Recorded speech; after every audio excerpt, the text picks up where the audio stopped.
Students, आज की class में आपका वेलकम है। और आज की क्लास में हम लोग स्टडी करेंगे इलेक्ट्रिक फील्ड लाइंस के प्रॉपर्टीज के बारे में। इससे पहले वाले क्लास में हम लोगों ने इलेक्ट्रिक फील्ड लाइंस के 5 प्रॉपर्टीज को डिस्कस किया गया था। इसके ठीक पहले वाले क्लास में अगर आपने उस वीडियो को नहीं देखा है तो चैनल पे जाए और प्लेलिस्ट में जाए और वहां से जो इलेक्ट्रोस्टैटिक का प्लेलिस्ट है उसमें से आप देख सकते हैं। तो आज हम इलेक्ट्रिक फील्ड लाइंस के 6 और प्रॉपर्टीज को डिस्कस करेंगे। तो टोटल हो जाएगा 11 प्रॉपर्टीज। बोर्ड के एग्जाम से अकॉर्डिंग टू अगर बात करें तो सिर्फ 4 प्रॉपर्टीज ही लिखने के लिए आता है एग्जाम में, लेकिन अगर कॉम्पिटिटिव पॉइंट ऑफ व्यू से बात किया जाए, अगर आईआईटी जेईई और नीट के अकॉर्डिंग टू बात किया जाए तो ये सारे पॉइंट्स आपके लिए इंपॉर्टेंट हैं। तो देखिए, नेक्स्ट जो हम लोग डिस्कस करने वाले हैं वो है कि जो सिक्स प्रॉपर्टी है, तो 6 प्रॉपर्टी ये कहता है कि the number of electric field lines from और to the charge is directly proportional to the magnitude of charge. ये पॉइंट ये कह रहा है कि number of electric field lines का नंबर किसी भी चार्ज से निकलता हुआ या उसकी तरफ जाता हुआ जो number of electric field lines होगा वो डायरेक्टली प्रोपोर्शनल होता है चार्ज के मैग्नीट्यूड के। यानी कि अगर मैग्नीट्यूड चार्ज का ज्यादा होगा तो नंबर ऑफ लाइंस यानी इलेक्ट्रिक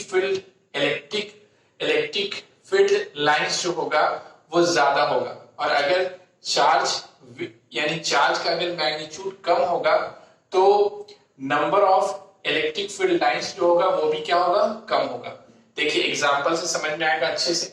सपोज दैट यहां पर कोई चार्ज है, इस चार्ज को सपोज दैट यहां पर एक चार्ज है प्लस Q1, इसको मान लेते हैं। अब इसके चारों ओर एक लाइन इधर है, एक लाइन इधर है और एक लाइन इधर और एक लाइन इधर है। 4 लाइन है इसके चारों ओर। इलेक्ट्रिक फील्ड लाइंस इसमें 4 है। और एक दूसरा चार्ज है सपोज दैट, उसको मान लेते हैं Q2, और उससे निकलता हुआ जो इलेक्ट्रिक फील्ड लाइंस है वो यहां पर इस तरीके से, यानी कि टोटल जो इलेक्ट्रिक फील्ड लाइंस उससे निकलता हुआ है वो है टोटल 8 लाइन है। 1 2 3 4 5 6 7 8 और इसमें कितना लाइन है, 1 2 3 4 लाइन।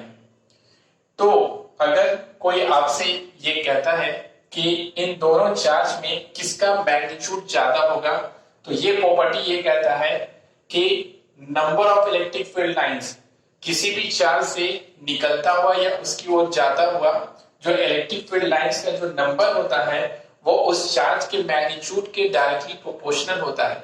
यानी अगर मैग्नीट्यूड ज्यादा होगा तो नंबर ऑफ लाइंस भी इससे ज्यादा निकलता हुआ होगा या फिर इसकी ओर जाके खत्म होता हुआ होगा। और अगर चार्ज का मैग्नीट्यूड कम होगा तो नंबर ऑफ लाइंस भी क्या होगा, कम होगा। यानी कि number of electric field lines directly proportional होता है चार्ज के मैग्नीट्यूड के।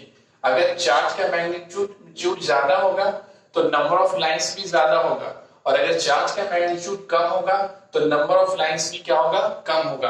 अगर इन दोनों की हम लोग बात करते हैं कि इन दोनों में किसका मैग्नीट्यूड ज्यादा होगा, तो कैसे हम पता लगा सकते हैं, हम लोग देख सकते हैं कि Q1 से कितना नंबर ऑफ लाइंस निकल रहा है, तो ये नंबर ऑफ लाइंस निकल रहा है 4। ठीक है, Q1 से 4 निकल रहा है, जबकि Q2 से नंबर ऑफ लाइंस कितना निकल रहा है, 8 निकल रहा है। ठीक है, तो देखिए इसका मतलब है कि एक नंबर ऑफ लाइंस इसमें ज्यादा है, तो नंबर ऑफ लाइंस अगर ज्यादा है तो इस चार्ज का मैग्नीट्यूड क्या होगा, इसके कंपैरिजन से ज्यादा होगा। ठीक है, अगर ये मान लेते हैं कि ये अगर 2 कूलम होगा तो ये 2 कूलम से ज्यादा होगा। ये या तो 3 कूलम हो सकता है, 4 कूलम होगा, यानी कि 2 से ये ज्यादा होगा। क्योंकि ज्यादा नंबर ऑफ लाइंस इससे निकल रहा है इसलिए इसका मैग्नीट्यूड ज्यादा होगा। तो ये पॉइंट क्लियर हो गया होगा। यानी कि यहां पर हम लोग क्या लिख सकते हैं, यहां लिख सकते हैं कि हियर, लिख सकते हैं कि हियर Q2 का मैग्नीट्यूड क्या होगा, मैग्नीट्यूड को मॉड से इंडिकेट कर रहे हैं, Q2 का मैग्नीट्यूड क्या होगा, Q1 से ज्यादा होगा। इसको मान लेते हैं फिगर D तक हो गया था, इसलिए इसमें हम फिगर E लिख रहे हैं, ठीक है। इससे पहले जो पॉइंट चला था उसमें फिगर D तक हम लोग ड्रॉ किए थे, ये फिगर E हो जाएगा। तो यहां क्या होगा कि here Q1 Q2, here magnitude of Q2 must be greater than Q1, इसका मैग्नीट्यूड Q1 से क्या होगा, ज्यादा होगा, क्योंकि ज्यादा नंबर ऑफ लाइंस निकल रहा है, इसमें नंबर ऑफ लाइंस कम है, इसलिए इसका मैग्नीट्यूड क्या होगा, कम होगा। जो भी मैग्नीट्यूड हो, लेकिन इससे क्या होगा, इसका मैग्नीट्यूड कम होगा। अगर ये 5 कूलम होगा तो ये 4 हो सकता है, 3 हो सकता है, 2 हो सकता है, लेकिन 6 कूलम ये नहीं हो सकता है। तो इस तरह से नंबर ऑफ लाइन से हम ये पता कर सकते हैं कि उस चार्ज का मैग्नीट्यूड ज्यादा होगा कि चार्ज का मैग्नीट्यूड कम होगा, ठीक है। इसके बाद देखिए जो हमारा 7 पॉइंट है, तो ये 7 पॉइंट ये कहता है कि 7 पॉइंट ये कहता है कि हाँ, यहाँ पे एक चीज लिख देते हैं आपको समझने के लिए कि ऐसा क्यों हुआ है। तो देखिए Q1, अगर Q1 के मैग्नीट्यूड डायरेक्टली प्रोपोर्शनल क्या होता है, नंबर ऑफ लाइंस के, तो Q1 से निकलता हुआ कितना लाइन है, 4 लाइंस, एंड Q2 का मैग्नीट्यूड ये भी नंबर ऑफ लाइंस के प्रोपोर्शनल होगा, तो इससे निकलता हुआ लाइंस कितना है, 8। तो Q2 से निकलता हुआ 8 लाइंस है, Q1 से निकलता हुआ 4 लाइंस है, तो इसका मैग्नीट्यूड, क्योंकि नंबर ऑफ लाइंस इसमें ज्यादा है इसलिए इसका मैग्नीट्यूड ज्यादा होगा, ठीक है। देन यहीं पे लिख देते हैं, देन Q2 ग्रेटर देन क्या होगा, Q1, यहां पे लिख दीजिए हियर, इसको यहां से हटा देते हैं। ये पूरा आपका डिस्क्राइब हो गया कैसे कैसे हो रहा है, ठीक है। इसको आपको कॉपी करना है, समझिए इस पॉइंट के नीचे ये दोनों फिगर भी बनेगा और ये भी लिखाएगा यहाँ पे, ठीक है, यहां तक। इसके बाद देखिए जो हमारा 7 पॉइंट है वो ये कहता है कि the tangent to the electric field lines at any point gives the direction of electric field at that point. अगर कोई ये पॉइंट कह रहा है कि मान लेते हैं कि कोई इलेक्ट्रिक फील्ड लाइन से, इस तरह का कोई इलेक्ट्रिक फील्ड लाइन से कोई चार्ज है, उसके चारों ओर फील्ड होगा, उस फील्ड को इमेजिनरी लाइन से रिप्रेजेंट किया जाता है और उस इमेजिनरी लाइंस को कहा जाता है इलेक्ट्रिक फील्ड लाइंस। ये कोई इलेक्ट्रिक फील्ड लाइंस है, तो ये इलेक्ट्रिक फील्ड लाइंस के किसी भी पॉइंट पर, अगर मान लेते हैं कोई कहे कि इस पॉइंट पे यहां पर इलेक्ट्रिक फील्ड का डायरेक्शन किधर है, इलेक्ट्रिक फील्ड लाइंस डायरेक्शन और मैग्नीट्यूड को रिप्रेजेंट करता है। तो अगर कोई पूछ रहा है कि इस पॉइंट पर यहां पे बताइए कि इलेक्ट्रिक फील्ड का डायरेक्शन किधर है, तो क्या करेंगे कि ये प्रॉपर्टी ये कहता है कि यहाँ पर टेंजेंट खींचेंगे।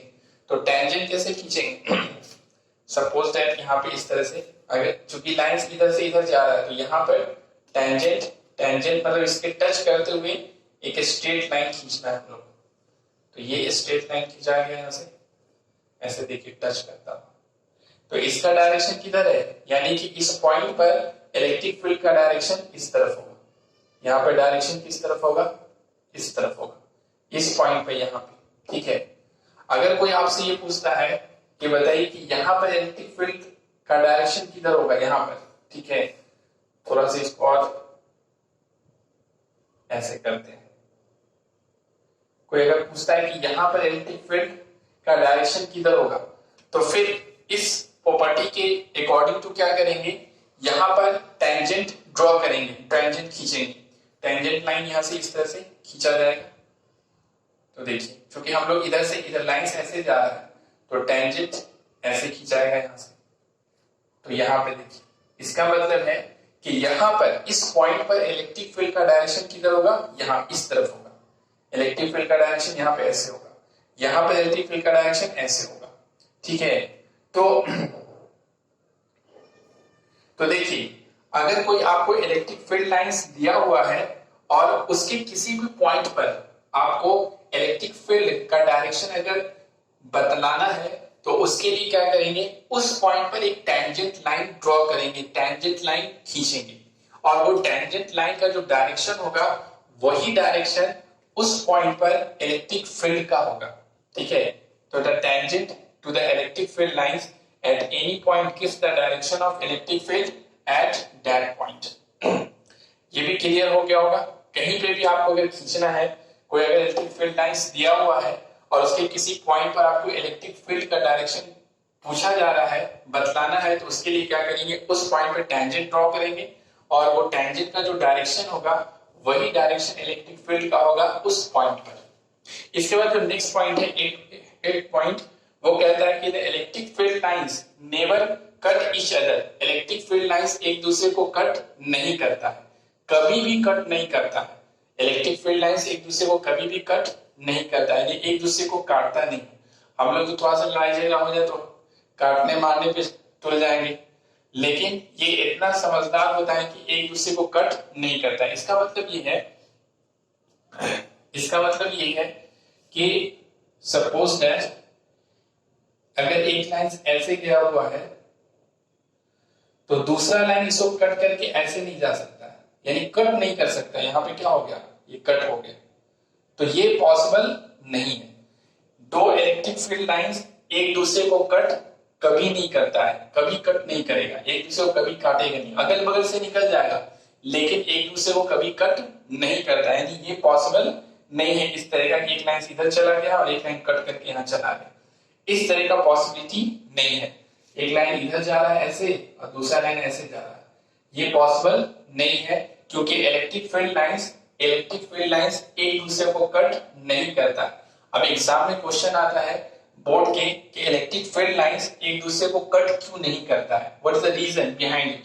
तो इसके पीछे का रीजन ये है कि अगर सपोज दैट मान लिया जाए कि इलेक्ट्रिक फील्ड लाइंस एक दूसरे को कट कर रहा है, तो यहाँ पर अगर कोई आपसे ये पूछेगा कि यहाँ पर इलेक्ट्रिक फील्ड का डायरेक्शन बताइए, तो एक स्टूडेंट जो इस लाइन को कंसीडर करेगा, तो वो इस लाइन को अगर कंसीडर करता है तो यहाँ पर वो क्या करेगा, इलेक्ट्रिक फील्ड का डायरेक्शन बतलाने के लिए वहां पर टेंजेंट ड्रॉ करेगा। तो देखिए जो इस लाइन को कंसीडर करेगा जो स्टूडेंट, वो यहाँ पर इस तरह से टेंजेंट ड्रॉ करेगा, यानी वो ये टेंजेंट ड्रॉ कर देगा, यहाँ से ऐसे टेंजेंट ड्रॉ हो गया।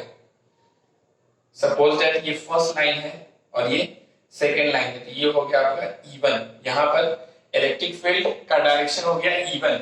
अब जो स्टूडेंट इस लाइन को कंसीडर करेगा, ठीक है, तो वो क्या करेगा, इस लाइन को अगर उसने कंसीडर किया है तो इस पॉइंट पे जो टेंजेंट ड्रॉ करेगा, इस लाइन को अगर कंसीडर किया है तो इस लाइन के हिसाब से वो टेंजेंट इस तरह से ड्रॉ करेगा, यहाँ पे ऐसे खींचेगा, ठीक है। तो ये हो गया आपको E2। तो यहाँ पर देखिए एक स्टूडेंट ये कहेगा कि यार इस पॉइंट पर इलेक्ट्रिक फील्ड का डायरेक्शन इधर है, दूसरा स्टूडेंट ये कहेगा कि इस पॉइंट पर इलेक्ट्रिक फील्ड का डायरेक्शन इस तरफ है। तो एक ही पॉइंट पर दो इलेक्ट्रिक फील्ड का डायरेक्शन नहीं हो सकता है, इट इज नॉट पॉसिबल। ये पॉसिबल नहीं है कि एक ही पॉइंट पर दो इलेक्ट्रिक फील्ड का डायरेक्शन हो जाए, इलेक्ट्रिक फील्ड का डायरेक्शन हमेशा एक ही होगा। तो इस पॉइंट पे हम लोग देख रहे हैं कि अगर दो इलेक्ट्रिक फील्ड लाइंस एक दूसरे को कट अगर कर देता है तो वहां पर दो फील्ड का डायरेक्शन हो जाएगा, विच इज नॉट पॉसिबल, जो पॉसिबल नहीं है। इसलिए इलेक्ट्रिक फील्ड लाइंस कभी भी एक दूसरे को कट नहीं करता है, क्योंकि अगर दो इलेक्ट्रिक फील्ड लाइंस एक दूसरे को कट कर दे तो जहां पे वो कट करेगा वहां पर दो डायरेक्शन में इलेक्ट्रिक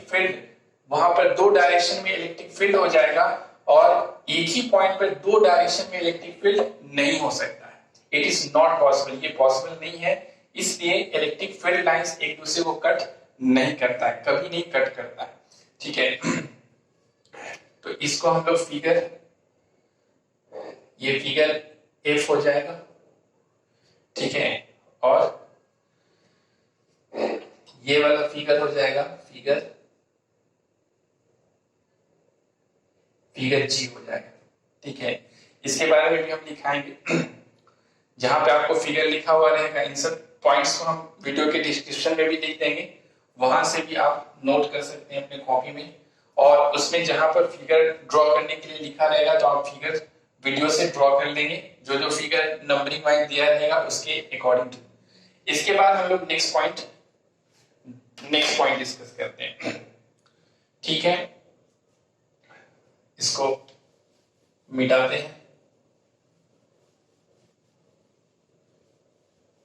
देखिए, जो नेक्स्ट पॉइंट है हमारा वो ये कहता है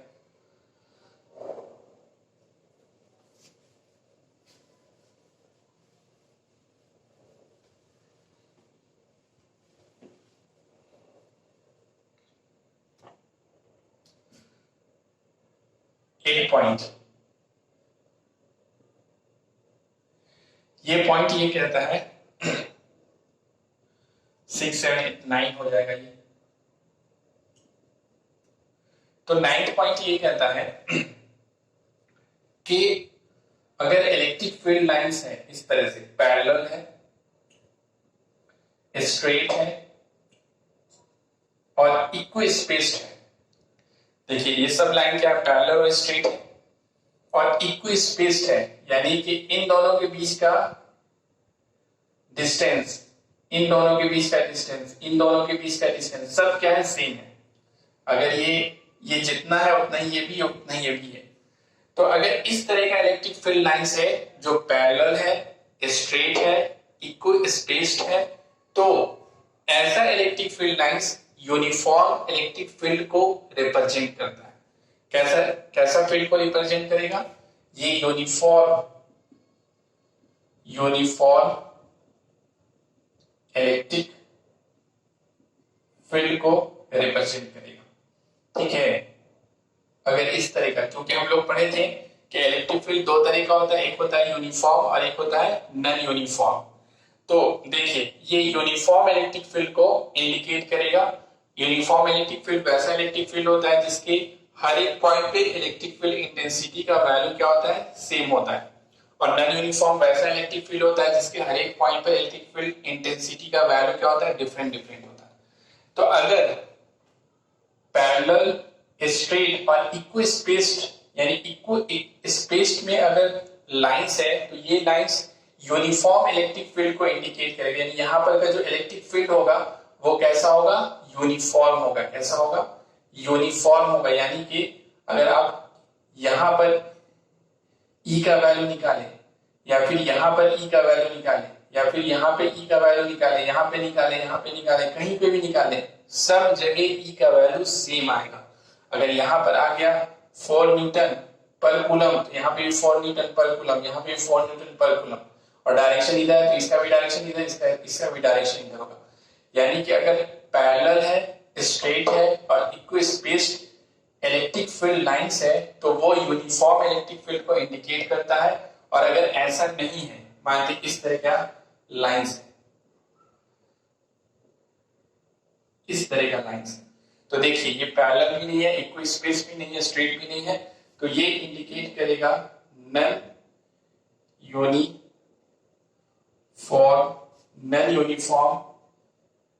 इलेक्ट्रिक फील्ड को, नॉन यूनिफॉर्म इलेक्ट्रिक फील्ड को ये इंडिकेट करेगा। ये हो जाएगा फिगर H और ये हो जाएगा फिगर I।